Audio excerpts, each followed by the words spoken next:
L'histoire du cheveu noir, l'histoire de notre cheveu. L'histoire de toutes nos coiffures est originaire des différents groupes ethniques d'Afrique. Le premier exemple de dreadlocks remonte à l'ancienne Égypte, où l'on en retrouve sur de nombreux artefacts.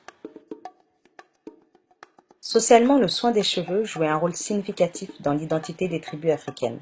C'était un moyen de déterminer le statut social d'une personne basé sur l'ethnicité, le rang social, l'âge, le statut marital, la richesse, la fertilité, la virilité et la religion.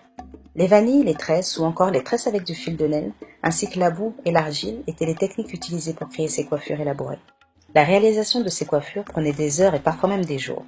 Tout comme aujourd'hui, les femmes profitaient de ce temps d'embellissement pour se socialiser et créer des liens avec les autres. En 1944, les Européens ont commencé à kidnapper et vendre les Africains de tout statut social sur les côtes africaines. Beaucoup avaient des coiffures très élaborées.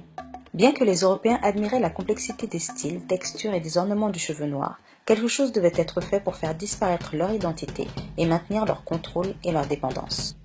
Beaucoup de propriétaires d'esclaves rasaient les cheveux des hommes mais également des femmes. Cela a été considéré pour beaucoup de tribus comme un crime indescriptible. En 1619, Jamestown accueille ses premiers esclaves. Après avoir vécu sur les bateaux pendant 3 mois dans des conditions insupportables, où l'hygiène et les soins des cheveux ne pouvaient pas être effectués, la plupart avaient les cheveux complètement emmêlés à l'arrivée.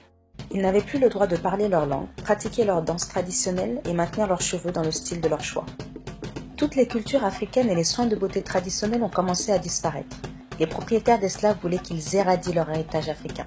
Ils imposèrent leurs normes de beauté, soit la peau claire, les cheveux lisses et les parures européennes. La peau noire, les cheveux crépus et les traits africains étaient considérés comme repoussants.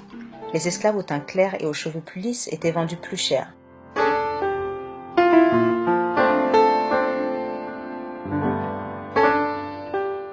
Dû à tout ce lavage de cerveau, beaucoup de Noirs ont également développé l'idée que la peau noire et les cheveux crépus étaient moins attirants.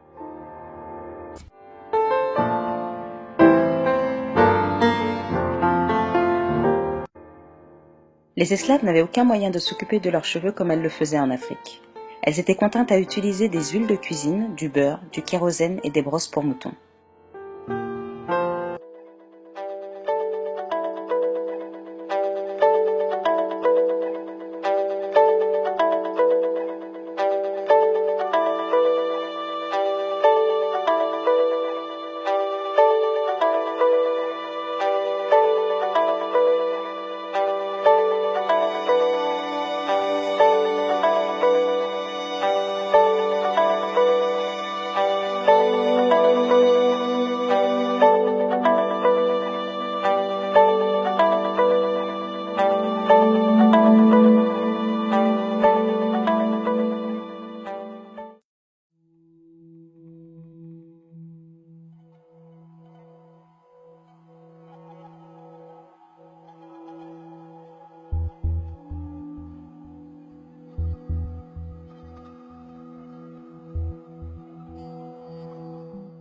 En 1845, le peigne métallique à chaud créé par les Français est disponible aux États-Unis.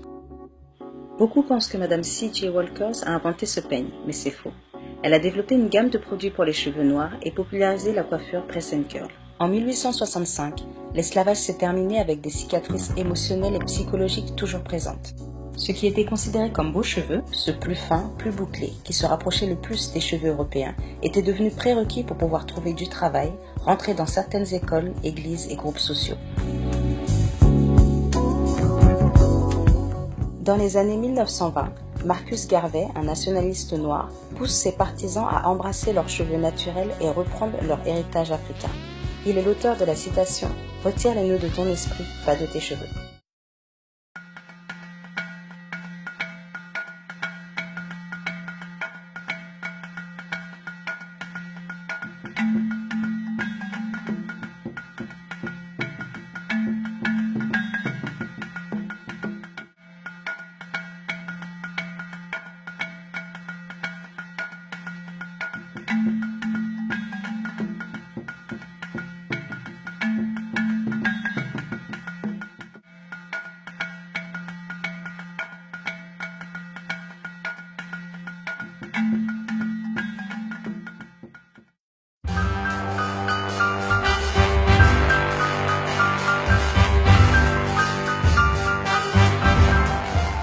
En 1954, George Ellis Johnson lance son premier défrisage pour hommes pouvant être appliqué à la maison. Celui pour les femmes a très vite suivi. En 1962, l'actrice Cicely Tyson porte des tresses collées pour la série TV East Side West Side.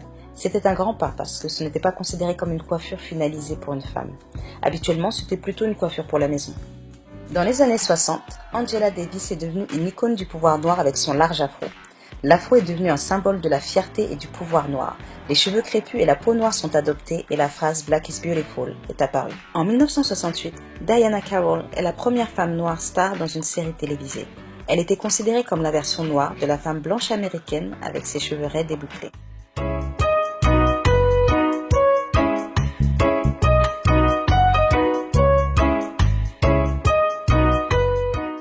En 1971, la journaliste Melba Tolliver est renvoyée du groupe audiovisuel ABC de New York pour avoir laissé ses cheveux en afro. Cela a créé une grosse polémique. En 1977, le style Jerry Curls explose dans le milieu des cheveux afro. C'était considéré comme la coiffure des Noirs jusqu'aux années 80. Dans les années 90, le magazine Essence déclare « Les sœurs aiment les perruques ». Les styles naturels sont de plus en plus acceptés aussi.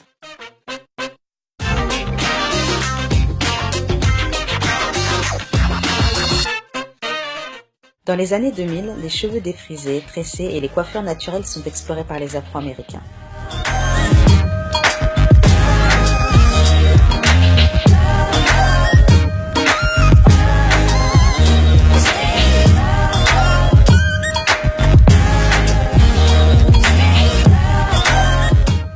Vers 2009, une vague de femmes noires se sont remises au naturel.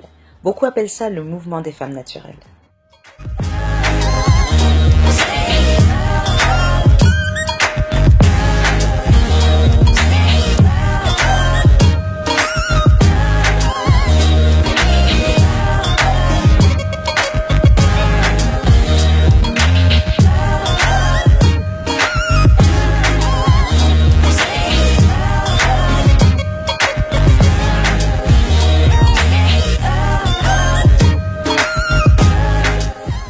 En 2006, le cosmétique pour cheveux afro est une industrie qui génère des milliards.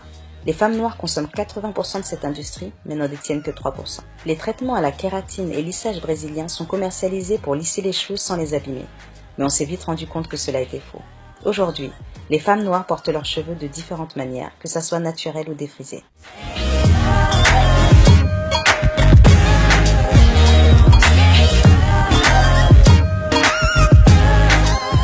Le nombre de femmes aux cheveux naturels a vraiment augmenté à cause de la prévention sur la sévérité des produits chimiques utilisés dans les défrisages, les conditions du cuir chevelu, l'envie d'avoir une vie beaucoup plus saine et active et le désir d'avoir des cheveux plus longs et épais.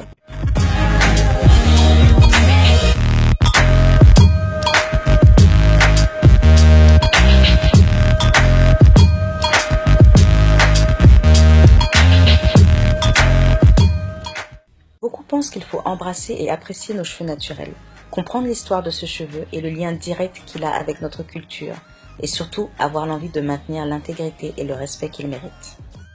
Je n'ai pas pu tout lister car la vidéo aurait été beaucoup plus longue, mais je vous encourage à faire plus de recherches sur ce sujet. Merci beaucoup pour avoir visionné cette vidéo.